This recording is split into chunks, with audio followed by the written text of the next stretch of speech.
Vous faites bien de nous suivre, vous êtes au flash de l'information. Concert de soutien à la radio Chandelier.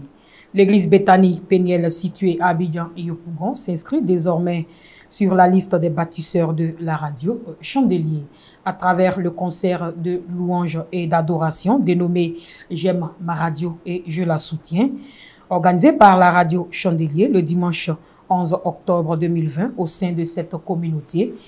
L'évangéliste Tizier, pasteur principal de l'église Bethany Péniel et ses fidèles, sous la conduite de l'orateur du jour, le pasteur Eli Ouattara, ont fait des dons de soutien en espèces et en nature, notamment plusieurs équipements de bureau à la radio Chandelier. Ce concert avait donc pour objectif de mobiliser des fonds pour l'extension de la radio Chandelier sur toute l'étendue du territoire national. Les églises évangéliques Bethany, faut-il le souligner, ont pour fondateur et président l'apôtre Bangui Bernard. Tournée d'édification de la CEMUS.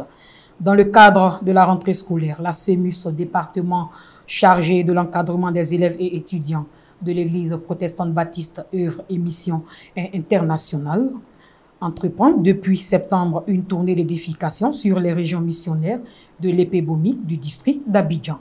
Le dimanche 18 octobre 2020, la région missionnaire d'Abobo a eu l'honneur de recevoir l'équipe de la coordination de la CEMUS dirigée par le révérend Anonkwadio Mathieu, récemment désigné tout premier aumônier de la CEMUS.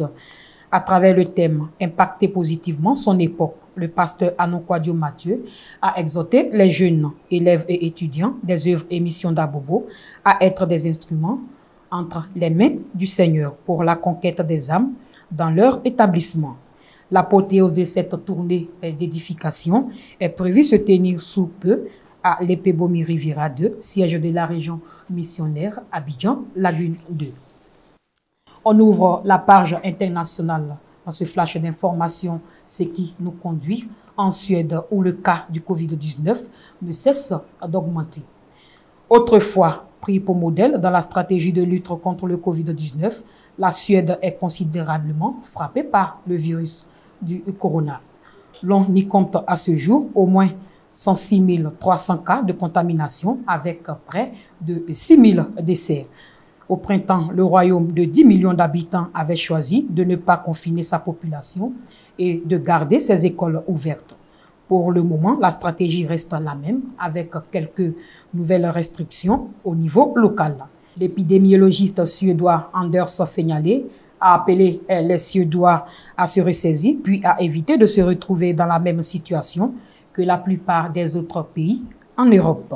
Toujours à l'international, l'Érythrée libère les prisonniers évangéliques en raison du Covid-19. Des dizaines de croyants érythréens persécutés ont été libérés sous caution, mais des centaines en seraient toujours en prison en Afrique du Nord-Est. Selon la BBC, le gouvernement érythréen a libéré sous caution plus de 20 prisonniers détenus pendant des années en raison de leur foi, rapporte la BBC. Des sources ont déclaré à la chaîne britannique que les prisonniers appartenaient à des dénominations évangéliques et pentecôtistes. Certains détenus à la prison de Mey-Serwa, à l'extérieur de la capitale, Asmara. Et on termine avec cette note d'économie. Crise dans le secteur de la pêche en Mauritanie. La pêche en Mauritanie est prise dans les mailles du coronavirus. Dans un pays où poulpe et poissons représentent 40% des exportations, la chute des commandes espagnoles se fait durement sentir. Dans le port de Nouadhibou, des milliers de pirogues sans activité sont entassées les unes contre les autres.